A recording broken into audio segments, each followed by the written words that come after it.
قالي مسلمانا وقت پیغمبر ما علیه السلام كتبر وفات دا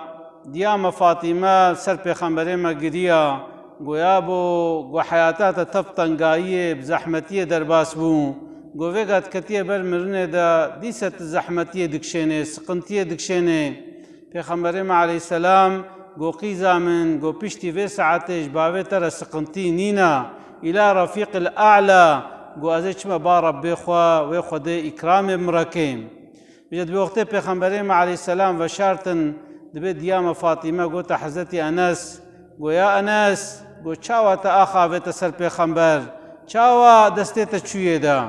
گو ما ام چاوا بکن بجد قلی مسلمانا خدا عز وجل دبی هر نفس هر جانلی و تعما مرنه که گرکم حاضریا خوش مرنه ربکن حاضریا مرنه جی ایمانا و عمل صالحا